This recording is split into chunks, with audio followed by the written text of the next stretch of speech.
Hi viewers, welcome to our channel. ప్రస్తుతం మనతో పాటు దాము బాలాజీ గారు సీనియర్ జర్నలిస్ట్ ఉన్నారు. వారితో ఒకసారి మాట్లాడదాం. సో నమస్కారం సార్. నమస్తే. సార్, ఎంఎంటీఎస్ ట్రైన్‌లో ప్రయాణిస్తున్న ఒక యువతి పైన ఇంకో యువకుడు అత్యాచార యత్నం అయితే చేశారు సార్. ఆ అమ్మాయి తప్పించుకోవడానికి ట్రైన్ నుంచి దూకేసింది. సో గాయాల పాలైన అమ్మాయిని హాస్పిటల్ కూడా తీసుకెళ్ళినట్టుగా తెలుస్తుంది. సో అసలు ఏం జరిగింది ఈ ఇష్యూలో? అంటే ఎంఎంటీఎస్ ట్రైన్ అంటే ఒక పబ్లిక్ ప్లేస్‌లో ఇటువంటి ఘటన జరగడం అంటే ఏ విధంగా జరిగింది? ఎంఎంటీఎస్ ట్రైన్‌లో పరిస్థితి ఏ విధంగా ఉంది సార్?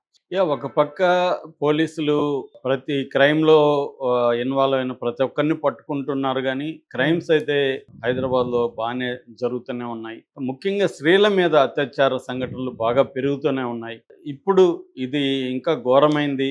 పాపం అమ్మాయిది హృదయ విదారకంగా ఉంది. 23 ఏళ్ల అమ్మాయి ట్రైన్ నుంచి దూకేసి గాయాల పాలై హాస్పిటల్‌లో సీరియస్‌గా ఉంది.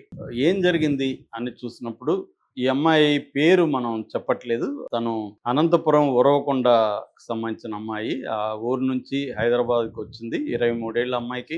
అమ్మాయి మేడ్చల్‌లో ఒక ఉమెన్స్ హాస్టల్‌లో ఉంటే అక్కడ ప్రైవేట్ కంపెనీలో చిన్న జాబ్ చేసుకుంటూ ఉంటది. ఆ అమ్మాయి ఫోన్ పాడైంది. 22వ తేదీ సాయంత్రం ఆ అమ్మాయి సికింద్రాబాద్‌లో ఫోన్ రిపేర్ చేయడం కోసం అక్కడికి తీసుకొచ్చింది. అక్కడ ఆ సర్వీస్ సెంటర్ అక్కడ ఉందని అమ్మాయి ట్రైన్‌లో అక్కడికి వచ్చింది. అక్కడ ఎంఎంటీఎస్ అయితే వాళ్ళకి కరెక్ట్‌గా మేడ్చల్ వరకి తెల్లాపూరు మేడ్చల్ ఆ లైన్‌లో MMTS multi modal transport service MMTS అంటే అది ఉందనమాట. అమ్మాయి కరెక్ట్‌గా పర్ఫెక్ట్‌గా ఉంటది. అదైతే మిగతా ట్రాన్స్‌పోర్ట్ అయితే అమ్మాయికి అక్కడ మెట్రో దగ్గరలో లేదు. తర్వాత ఆటోలోనో, బస్సుల్లో రావడం కష్టంగా ఉంది. రెండోది ఏదన్నా క్యాబ్ తీసుకోవాలంటే డబ్బులు కూడా ఎక్కువవుతాయి. ఇదైతే 5-10 రూపాయల్లో ఎంఎంటీఎస్‌లో వెళ్ళిపోవచ్చు ఎంత దూరం అయినా. సో ఇవన్నీ చూసుకొని ఆ అమ్మాయి కరెక్ట్‌గా మెట్రో ప్లాన్ చేసుకొనొచ్చింది. రిపేర్ చేసుకుంది. 7:15కి అది సికింద్రాబాద్‌లో తెల్లాపూర్ మేడ్చల్ ఎంఎంటీఎస్ ఎక్కింది. ఎక్కిన తర్వాత అప్పటికి ఆ అమ్మాయి లేడీస్ కంపార్ట్మెంట్‌లో ఎక్కువ అమ్మాయిలు లేరు, స్త్రీలు లేరు. ఓన్లీ ముగ్గురే ఉన్నారు. వీళ్ళు కూడా ఆల్వాల్లో ఇద్దరు దిగిపోయారు. ఒంటరిగా అమ్మాయి ఒకటే ఉంది. అరౌండ్ 8 పైన టైం అయింది. 8:15 అట్లా అవుతుంది. ఆ టైంలో ఒక 25 ఏళ్ల యువకుడు దగ్గరికొచ్చి ఈ అమ్మాయితో మాట్లాడడానికి ట్రై చేసాడు. ఈ అమ్మాయి భయపడుతుంది. అక్కడ ఎవరు లేరు. ట్రైన్ వెళ్తుంది. కంపార్ట్మెంట్‌లో ఎవరు లేరు. సో వీడొచ్చేసి "నువ్వు నా రూమ్‌కి వస్తావా?" అది ఇది అని అడుగుతున్నాడు. ఈ అమ్మాయి భయపడిపోయి రూమ్‌కి వస్తానంటే అన్నా వదిలిపెడతాడేమని, "వస్తాను. ఇప్పుడు నన్ను వదిలేయి, నేను వస్తానని" చెప్పింది. సో వీడు ఇంకా వస్తాననే కాడికి తనకి ఇంకొంత ధైర్యం వచ్చినట్టుంది. అక్కడనే ఆ అమ్మాయిని ఇంకా పట్టుకొని ట్రై చేశాడు. ఎందుకంటే ఖాళీగా ఉంది. ఎవరు లేరు. ట్రైను వెళ్ళిపోతుంది. సో వాడికి ఆ అమ్మాయి ఏమి ఇంకా చేయలేదు. పైగా రూమ్‌కొస్తానంది గదా అన్నట్టుగా తను ఆ అమ్మాయి మీద చేయి పట్టుకొని ఇంకా అమ్మాయిని ట్రై చేయబోతుంటే ఆ అమ్మాయి భయపడిపోయి అతన్ని నెట్టేసి వెళ్తున్న ట్రైన్‌లో నుంచి దూకేసింది. దూకేసేసరికి సీరియస్ గాయాలైపోయినాయి అమ్మాయికి. దాంతో దగ్గరలో ఉన్నవాళ్ళు చూశారు. ట్రైన్‌లో నుంచి దూకేసి వాళ్ళు ఇమ్మీడియేట్‌గా 108 వాళ్ళకి ఫోన్ చేశారు. వచ్చి ఈమెని గాంధీ హాస్పిటల్‌కి తీసుకెళ్లారు.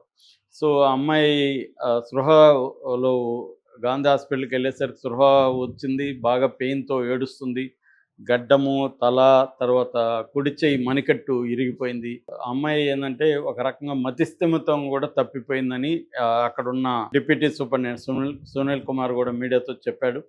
సో అమ్మాయి అంటే ఏం జరిగిందో అమ్మాయి చెప్పలేకుంది. పడిపోయాను నేను, యాక్సిడెంట్ జరిగిందని చెప్పిందంట ఫస్టు. సరే ఈ లోపల ఆర్‌పీఎఫ్ రైల్వే పోలీసు వచ్చారు. వాళ్ళు విచారిస్తే కూడా వాళ్ళకి కూడా యాక్సిడెంటల్‌గా పడిపోయానని చెప్పింది.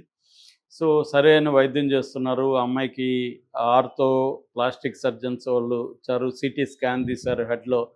ఇంటర్నల్ బ్లీడింగ్ ఏమన్నా ఉందా అవన్నీ తీశారు. ఈ లోపల వాళ్ళ ఫోను అవి తీసుకొని వాళ్ళ ఇంట్లో వాళ్ళకి చెప్పారు. వాళ్ళు అనంతపురం నుంచి బయలుదేరి వచ్చారు. సో మరుసటి రోజు వాళ్ళొచ్చిన తర్వాత అప్పటికి ఈ అమ్మాయి కొంత మెంటల్ బ్లాక్ అంతా పోయి కొద్దిగా స్పృహలోకి వచ్చింది.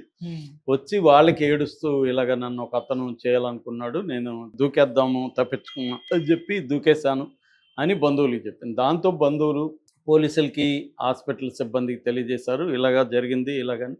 దాంతో పీఎస్పీ అంటారు. అంటే government railway special police force SP ఆమె చందన దీప్తి ఆమె వచ్చింది, మాట్లాడింది ఆ అమ్మాయితో.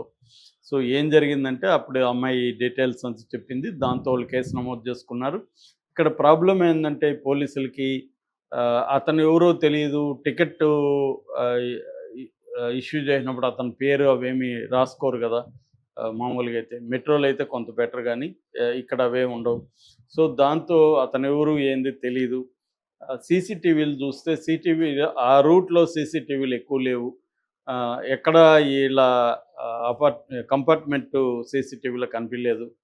ఓన్లీ ఇప్పుడు వాళ్ళకున్న ఇదేందంటే లిమిటెడ్ ఇది మాత్రం. ఆ సికింద్రాబాద్ స్టేషన్‌లో ఉన్న సీసీటీవీ ఫుటేజ్‌లో వెతకాలి. అట్లాగే పక్కన వీడు వేరే కంపార్ట్మెంట్‌లో ఎక్కి అటెళ్ళాడు కాబట్టి, ఆ టైంలో అక్కడ ఎవరెవరున్నారు వాళ్ళని పట్టుకొని వాళ్ళని విచారించాలి. అట్లాగే సెల్ ఫోన్ టవర్‌లో ఆ టవర్‌లో ఏ ఫోన్‌లు యాక్టివ్‌గా ఉన్నాయి ఆ రూట్‌లో అవి చెక్ చేయాలి. ఇవన్నీ అయితే చేస్తున్నారోళ్ళు. కొంత టైం పట్టే అవకాశం ఉంది. 4 బృందాలనైతే నియమించారు. ఈ 4 బృందాలు ఇప్పుడు నేను చెప్పిన మెథడ్స్‌లో అంతా కూడా ఫుటేజ్ కలెక్ట్ చేసి పరిశీలించడం. ఆ తర్వాత ఈ అమ్మాయికి ఆ ఫోటోల్ని చూపించడం. ఎందుకంటే ఈ అమ్మాయి చెప్పలేకపోతుంది. అతను ఎలా ఉంటాడు ఏంటో కూడా ఆ భయంలో ఆమె ఏమీ మైండ్‌లోకి రిజిస్టర్ కాలేదు. ఎందుకంటే తల కూడా దెబ్బ తగలడం వల్ల కూడా ఆమెకి కొద్దిగా మెమరీ కూడా అంత క్లియర్‌గా లేదు. సో, ఇది కొద్దిగా టఫ్‌గానే ఉంది ఈ కేసు. సో, దీని మీద ఆల్రెడీ బీజేపీ కిషన్ రెడ్డి వాళ్ళు స్పందించారు. మహిళా మోర్చా నాయకురాలిని పంపించారు. ఇటు కేటీఆర్ వీళ్ళు స్పందించారు. హైదరాబాద్‌లో రక్షణ లేదు. ఇవి రెగ్యులర్‌గా మాట్లాడారు. వాళ్ళ మాటలనే కాదు గానీ మామూలుగా ఎంఎంటీఎస్ చూస్తే నేను రెగ్యులర్‌గా అటు వాకింగ్ వెళ్ళేటప్పుడు ఎంఎంటీఎస్ చూస్తుంటాను. ఒక్కోసారి మా ఇంటి దగ్గరలోనే ఎంఎంటీఎస్ స్టేషన్ ఉంది. అక్కడ వెళ్ళి కూర్చొని కూడా మేము ఫ్రెండ్స్‌తో కూర్చుంటుంటాం. చాలా సార్లు నేను చూస్తుంది ఏందంటే ఖాళీగా ఉంటాయి ఎంఎంటీఎస్. మార్నింగ్స్ ఈ పని చేసుకునే వర్కర్సు వీళ్ళు మాత్రం ఎక్కుతుంటారు. చిన్న చిన్న పిల్లలు కాలేజీకి వెళ్ళేవాళ్ళు ఎక్కుతుంటారు తప్ప పెద్దగా రష్ ఉండదు. స్త్రీల కంపార్ట్మెంట్‌లో అయితే ఒకరే అమ్మాయిలు కూర్చొని వెళ్ళడం కూడా మనకు కనబడుతుంది. వాళ్ళకైతే ఖచ్చితంగా భయమైతే ఉంటది. ఎందుకంటే వీళ్ళందరూ కూడా కొద్దిగా మొరటుగా, రఫ్‌గా ఉన్న యూతే ఎక్కుతా ఉంటారాడ. పని చేసుకునేవాళ్ళు, లంపెన్ యూత్ వీళ్ళే ఎక్కుతారు. అమ్మాయిలేమో ఎక్కాలంటే వీళ్ళకి భయమవుతుంది. సో, ఆ ఇదైతే కనిపిస్తుంది మనకి. ఎందుకంటే చాలా సార్లు ఎంఎంటీఎస్ టైంకి కూడా వాళ్ళు ఉండవు. ట్రైన్‌లు ఎప్పుడు క్యాన్సిల్ చేస్తారనేది కూడా తెలీదు. ఎందుకంటే జనం ఉంటే వాళ్ళు ట్రైన్ వస్తది లేకపోతే రావన్నమాట. అలాగా ఎంఎంటీఎస్‌లో రక్షణ అయితే అసలుండదు. ఆడ ఎవరు మనుషులే ఉండరు ప్రయాణికులు. రెండోది అక్కడ ఆర్‌పీఎఫ్ పోలీసులు వాళ్ళు గాని, రైల్వే పోలీసు గాని వీళ్ళు కూడా ట్రైన్‌లో ఉండడం అనేది జరగదు. అందుకని ఆ అమ్మాయి అలా ఇరుక్కునింది. అంటే అమ్మాయి ఆ టైంలో 8:00 చీకటి ఉంటది బయట. సో, వాడు కరెక్ట్‌గా అమ్మాయి దొరికింది. సో, దీని నుంచి నేర్చుకోవాల్సిందేంటంటే ఒంటరి అమ్మాయిలు ఎవరైనా ఒక గుంపు వెళ్తే కొంత పర్వాలేదు గానీ, ఒంటరి అమ్మాయిలు ఈ టైమ్స్‌లో పగులైనా జరిగుండొచ్చు ఇది చెప్పలేము ఒంటరిగా ఉంటే. ఏదైనా ఒంటరిగా ఉన్నప్పుడు డబ్బులు మిగులుతాయనో, లేకపోతే ఏకైక ఇదైతే ప్రశాంతంగా ఇక్కడ కూర్చుంటే అక్కడ దిగొచ్చనో, ఇలాగా మనం ఆలోచించే పరిస్థితి ఉంటది. బట్ సేఫ్టీ అనేది ఫస్ట్ ప్రయారిటీగా ఉండాలి. మనకిది సేఫ్ ట్రావెలా కాదా అనేది ముఖ్యంగా అమ్మాయిలు ఆలోచించుకోవాల్సింది ఏంటంటే ఎక్కువ సార్లు డబ్బులో ఇంకొక కన్వీనియన్స్ చూసుకుంటారు కానీ సేఫా కాదా అనేది వాళ్ళ మైండ్లోకి రాదు. అది ఆలోచించుకోవాలి. ఇటువంటి సంఘటనల నుంచి నేర్చుకోవాల్సింది ఏంటంటే మనం సేఫా కాదా, ఈ రూట్లో ఈ టైంలో ఈ ట్రావెల్ చేస్తే సేఫా కాదా అనేది ప్రధానంగా ఆలోచించుకోవాలి. దానికి ఎలా రెడీ అవ్వాలి. విధి లేని పరిస్థితి అంటే ఓకే కానీ ఇప్పుడు ఈ అమ్మాయికి వేరే మార్గం బస్సు ఎక్కి ఉండొచ్చు, ఇవన్నీ చేస్తుండ్రు. కానీ ఈ అమ్మాయి ఏమనుకునిందంటే ఈ అమ్మాయికి మేబీ దాని పట్ల పెద్ద ఐడియా లేకపోవచ్చు.